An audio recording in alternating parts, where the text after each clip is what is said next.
Cowboys fans, I'm Marcus Aurelius Maximus. I apologize for, doing the Dan Rather stand-up routine again. Don't you remember in the 1980s when he was trying to find his groove on the CBS Evening News? Sometimes he'd read the news standing up or in sweaters or whatever. Anyway, that's what this is like when I'm not behind the desk. When I'm standing here doing a stand-up routine on the Dallas Cowboys. But that's the kind of week that it's been. And speaking of Dan Rather, nothing's really gone on as far as the mediats are concerned. The mediats haven't said anything outrageous this week, so there's really been nothing new to report on that front. But don't worry, we have some interviews for you here on Cowboys Imperial Report. Don't go away.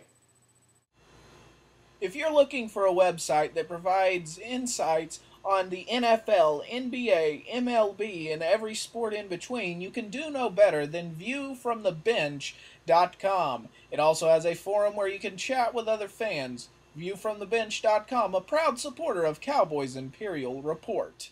Welcome back. All right, the first interview that I have for you is with Dr. Jeff Gentry, the Communications and Fine Arts Department Chair at Rogers State University. And, communications is one of my majors, since I'm getting a double major. So, he's like one of my bosses or whatever. So anyway, let's go ahead and roll that interview. Dr. Gentry, welcome to Cowboys Imperial Report. It's good to be with the Emperor. Thank you. All right, now let me ask you this. How come the Broncos aren't imploding like we thought they would? Well, by we, you're referring to those outside of the 303 area code. Really, there's a lot of reasons. One is that it's not so much what he failed to do, failed to get along with Jay Cutler, it's what he actually did do. Josh McDaniels has done some amazing things. He had the team hit in practice for the first time in 10 years. He brought in Mike Nolan to run a 3-4 defense. People didn't account for that, and they've outperformed.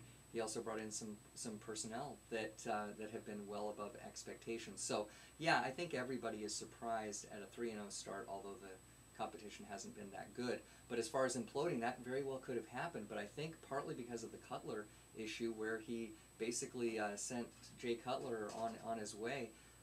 He basically said there's a new sheriff in town, and yes, the team has responded. Okay. Now, one of the matchups that's going to be taking place is Elvis Dumervil, your outside linebacker who's doing pretty well in the 3-4 conversion, versus Flozell Adams, our left tackle, who's a big guy. And Elvis seems to do well against big guys. How do you see that playing out? Right. Well, first of all, Kenny Peterson will be opposite Adams as the right tackle for the Broncos, and so he's going to try to engage him. And Dumervil, maybe a third of the time, will actually line up on the other side of the field. He'll be moving around. That's the beauty of the 3-4, is that the linebackers can go where they want to. But you're right. Dumervil has an advantage in that he has a very low center of gravity. He's very fast and he has very long arms. So, but against Flozell Adams, a guy who's an artist, it kind of seems like the immovable object and the irresistible force. So yeah, I would guess that Dumervil, maybe not on that side of the ball, but will probably get his sack. He's averaging more than a sack a game and had 4 against Cleveland. Yeah. Well, with that said, what's your prediction? This is a huge difference, and the game is in Denver and not Dallas. I think that is the key to anybody trying to predict the outcome. In Dallas would probably be favored to win. In Denver, who knows? The media around there, but okay. They kind of have their ups and downs, right? Yeah. But anyway, they played a great second half on Monday night. But there's another advantage. They have a short week. And they're going to Denver. It's kind of unfair for a team to play on Monday night and then get a road game the next game. So I think the home field is a big factor.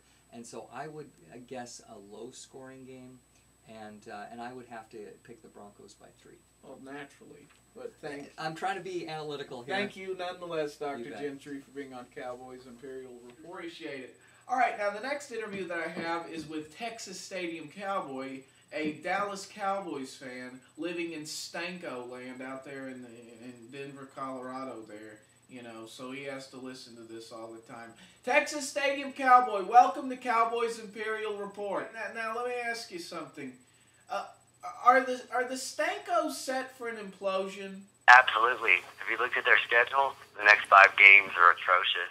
Hey, let me ask you this. What makes you such an expert on the Stankos? Because I live in Colorado, and I think that their fans here, they may not say it outright, but a lot of them really are hoping that this happens good for them. But a lot of people have a lot of disbelief. I've spoken with a lot of different Bronco fans this week who are absolutely worried that the Cowboys are going to come in here and beat them. They claim that they don't allow touchdowns, but they have allowed a touchdown on them in the Cincinnati game, so that's a lie. I mean, I do think that the Dallas Cowboys will score touchdowns on them, and I believe that the Broncos they're headed for a disaster in the next 5 or 6 games.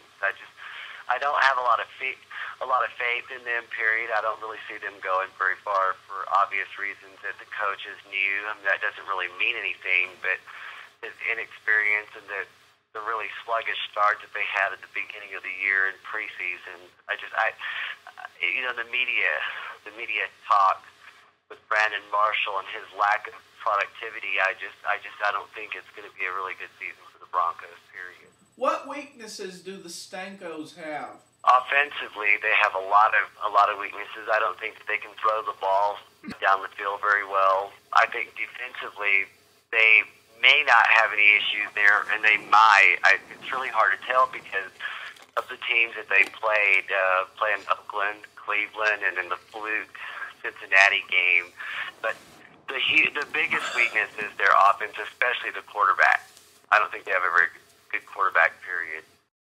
All right, conversely, what weaknesses do we have? Mostly in the quarterback position. I think our defense can be suspect, especially at quarterback. I hope that we don't allow any rushing yards that the Broncos could get over on us. The other weakness I think that we have is also a little bit more ball security and a little bit more better passing from Romo.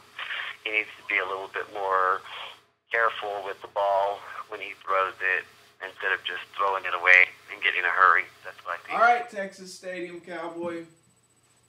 What's your prediction? We'll call it 31-20 Cowboys. All right, thanks for being on Cowboys Imperial Report, Texas Stadium Cowboys. This has been a hectic week for me, so I haven't really had a chance to look at the news. And it's like I said, that when I did look at the news, I didn't see anything outrageous. About the only outrageous article I saw was Timmy Newsom on the Dallas Morning News or whatever, saying that Tony Romo can learn something from Kyle Orton. What? How to take care of your beard? I don't understand these people. Kyle Orton, let's talk about. You want to talk about Kyle Orton? Let's talk about Kyle Orton. Here's a guy that doesn't have to do much, and they haven't had to play anyone yet. All right? So let's not learn from Kyle Orton except how to take care of your beard or how to get traded for Jake Cutler. That's about all he knows. So, but okay, all right. Now, to be fair, in was it Sherrington or Newsom? It was Sherrington. In Sherrington's article, it wasn't a hit piece on Tony Romo. Okay, let's be fair. But still, I thought it was something. That's about the only outrageous thing that I've seen this week. Marion Barber is expected to play against the Stankos, and Flozell Adams was held out of practice with a neck thing, but Jerry Jones doesn't think that it'll keep Flozell, the hotel, out of the matchup against the Broncos. Well, I really think that this could be a trap game of sorts. What are you talking about, 3-0 versus 2-1? What are you, crazy? No, I think that the Broncos are like a team. There's no superstar or whatever or anything like it's like a team. It's so strange. So we'll have to see what happens. I think that the Cowboys, if they go in there and they run the ball, they're not going to get stopped. But it all comes down to Garrett. You know, Jason, here's a guy that, you know, he stood on the sidelines to the greatest running back in the history of the game, and he doesn't know how to run the ball. I mean, his play calling, I just don't understand it sometimes. But to his credit, against Carolina, we did run the ball more. What I do know is this.